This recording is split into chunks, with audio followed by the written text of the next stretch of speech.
Yeah. Just Governor, Stacy, I have a question regarding healthcare reform. Massachusetts healthcare reform's done a great job in covering our citizens, but it really hasn't done anything to stop the huge increases in premium costs, especially for medium-sized companies like ours. I know the freeze that you put on the small businesses was very helpful in kind of keeping those costs in control this year. It's not permanent. But our premiums have gone up 46% in the last 3 years, and that's really impossible for any kind of salary increases to keep up with. What can you do to help ameliorate the cost increases for mid-sized businesses? Thank you, Stacy. Did everybody hear the question? This is the number one business cost issue. And by the way, it's not because of healthcare reform that the costs are going up. This is a problem all over the country, whether you have universal care or not.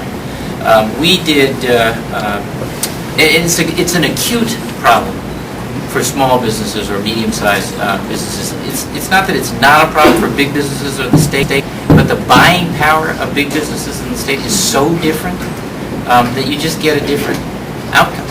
So one of the things we have done, I signed a bill in August this year that permits small businesses and medium-sized businesses to aggregate with others so you can get the buying power that big businesses do. Now, I don't think that's the end game either.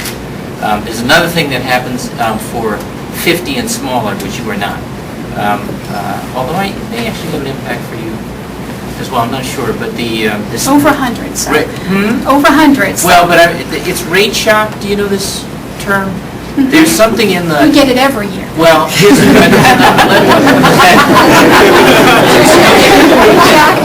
so what I mean is these are existing rules in the law that say for certain businesses, if someone reaches, it only has to be one, reaches a milestone birthday, 40, 50, 60, the insurance company is entitled to a multiple of the increase. And so for the small businesses where they're getting those 25, 35, 45% increases every year, frequently that has to do with one person in that small shop meeting a milestone birthday. So in this bill I was talking about that I signed that permits the small businesses to buy together. It also gives some power to the commissioner to smooth out the rate shock. I think the big fix is payment reform. And I'll say a little bit about it in oversimplified terms because it's complicated. But I want to give you some, I don't mean too complicated for you, I mean this is the level at which I get it. But I have to give you a flavor of what this has been like for the last 2.5 years for me. By the way, healthcare reform did not address cost control. It was only about access. And at the time it was passed, the question of cost control was put off because they said at the time, this was right before I took office, they said that access was going to be complicated enough. Well, we're 98% covered. But I now realize they put off cost control because it's way harder even than access. It's hard. And so for 2.5 years we've had the leading lights of the industry all around the table. And I've had the same question of them that you have with me. How come this happens year after year, especially now, when the cost of everything is either flat or going down? And the answer always starts the same way. It starts with, Governor, it's complicated. And then they start this. Right? The insurance company says, well, they're only charging what they have to pay the hospitals for what the hospitals are charging them. The hospitals say, no, that's not the way it is. We're only charging what we have to because we have to pay what the doctors' practices and group practices are charging us. It's all about medical inflation. Well, then you go look at medical inflation. You know what the national medical inflation rate is? Take a guess. Oh, I know. 10%. 10%. Any others? You say 4. 25. Who says what? 25. What? 25. 25? National now I'm talking about. It's like an auction. Anybody else? Going once, going twice. So it's 3% national. That's it. 3% national. Now this is a high cost area, right? This is a high cost region. What's the medical cost inflation rate here? 4. Who said 4? It's 5. Right? So then you say to the insurance companies, well, what gives? You know, you said it's all about the medical cost inflation rate. Your increase is 25%, but the medical cost inflation rate is only 5%. Remember I told you what the response is? It's complicated, Governor. So I think we've been defeated by this complexity long enough. That's the reason I lost patience in the spring. It can't. I signed the bill because I think that also helps. But payment reform is this.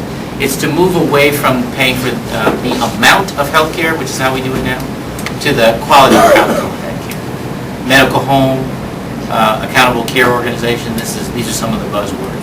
So basically, there is a doctor's practice or a hospital you belong to. They get a certain amount to take care of you, make you well. If there's something extraordinary happens, God forbid, you get a debilitating disease or something like that, then there's a little something extra, whatever it takes to take care of you. But the idea is to take care of you. Limited networks is another part of this strategy, which means that this is a big pickup. This is a big thing for consumers.